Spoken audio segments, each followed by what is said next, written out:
ವಿಚಾರ ವಿನಿಮಯ ಏನು ವಿಚಾರಗಳೇ ತಿಳ್ಕೊಳ್ತಾ ಇಲ್ಲ. ಆದ್ರಿಂದ ಒಂದು ಸಂಘಟನೆಗಳನ್ನ ಬಲಗೊಳಿಸಬೇಕಂತ ಹೇಳಿದ್ರೆ ಮೊದಲು ಅವರಿಗೆ ವಿಚಾರ ತಿಳ್ಕೊಬೇಕಾಗ್ತದೆ, ಪುಸ್ತಕಗಳನ್ನು ಓದ್ಬೇಕಾಗ್ತದೆ, ಅಂಬೇಡ್ಕರ್ ಬಗ್ಗೆ ಓದ್ಬೇಕಾಗ್ತದೆ, ದೇಶದ ಬಗ್ಗೆ ಓದ್ಬೇಕಾಗುತ್ತೆ. ಸಾಮಾಜಿಕವಾಗಿ ಯಾವ ರೀತಿ ಬದುಕಬೇಕನ್ನೋ ಕಲಿಬೇಕಂತ ಹೇಳಿದ್ರೆ ಮೊದಲು ನಾವು ಅಧ್ಯಯನ ಮಾಡ್ಬೇಕು. ಅಂತ ಅಧ್ಯಯನಗಳು ಮಾಡ್ಬೇಕಂತ ಹೇಳಿದ್ರೆ ಮನೇಲಿ ಕೂತ್ ಮಾಡೋದಕ್ಕಾಗಲ್ಲ. ಅದಕ್ಕೆ ಅಂತ ಒಂದು ಕಾಲಮಿತಿ ಅಂತ ಹೇಳಿ ಮಾಡ್ಕೊಳ್ಳೋದಕ್ಕಂತೇಳಿ ಏನು ಶಿಬಿರಗಳನ್ನ ಆಯೋಜನೆ ಮಾಡ್ತಾ ಇದ್ದಾರೆ. ಅದೇ ಪ್ರಕಾರ ಮಾವಳ್ಳಿ ಶಂಕರ್ ಅವರ ನೇತೃತ್ವದ ಅಂಬೇಡ್ಕರ್ ವಾದ ರಾಜ್ಯ ಮಟ್ಟದ ಶಿಬಿರವನ್ನ ಆಯೋಜನೆ ಮಾಡಿದ್ರು. 2023ರಲ್ಲಿ ಹರಿಹರದಲ್ಲಿ ಒಂದು ಆಯೋಜನೆ ಮಾಡಿದ್ರು. 2024ರಲ್ಲಿ ತುಮಕೂರಲ್ಲಿ ಆಯೋಜನೆ ಮಾಡಿದ್ರು.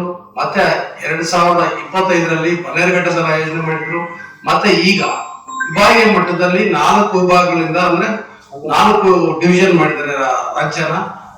ಮೊದಲ ಹಂತವಾಗಿ ನಮ್ಮ ಕೋಲಾರ ಜಿಲ್ಲೆಯಲ್ಲಿ ಬೆಂಗಳೂರು ವಿಭಾಗ ಮಟ್ಟದ ಶಿಬಿರವನ್ನ ಹಮ್ಮಿಕೊಂಡಿದ್ದೀವಿ. ಮುಂದಿನ ದಿನಗಳಲ್ಲಿ ಇದೇ ಶಿಬಿರಗಳನ್ನ ಜಿಲ್ಲಾ ಮಟ್ಟದಲ್ಲಿ ಮತ್ತು ತಾಲೂಕು ಮಟ್ಟದಲ್ಲಿ ಶಿಬಿರಗಳನ್ನು ನಡೆಸಿ ಕಾರ್ಯಕರ್ತರನ್ನು ಸಜ್ಜುಗೊಳಿಸಬೇಕು. ಸಮಾಜಕ್ಕೆ ಅವರ ಅವಶ್ಯಕತೆ ಏನು, ಯಾವ ರೀತಿ ಇರಬೇಕು ಅಂತೇಳಿ ಕಲಿಸ್ಕೊಡ್ಬೇಕಾಗ್ತದೆ. ಕೇವಲ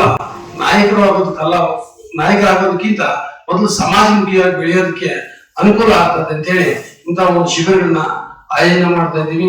ಈ ಒಂದು ಶಿಬಿರಕ್ಕೆ ತಾವು ಸಹ ಆಗಮಿಸಬೇಕಂತೇಳಿ ಆಹ್ವಾನ ನೀಡ್ತಾ ಹೆಚ್ಚಿನ ಪ್ರಚಾರ ಕೊಟ್ಟು ಈ ಒಂದು ಶಿಬಿರವನ್ನ ಯಶಸ್ವಿಗೊಳಿಸ್ಕೊಳ್ಬೇಕಂತೇಳಿ ತಮ್ಮೆಲ್ಲ ಶಿಬಿರಾರ್ಥಿಗಳು ಎಲ್ಲಿಂದ ಬರ್ತಾರೆ? ಶಿಬಿರಾರ್ಥಿಗಳು ಯಾವ ಭಾಗದಿಂದ ಬರ್ತಾರೆ?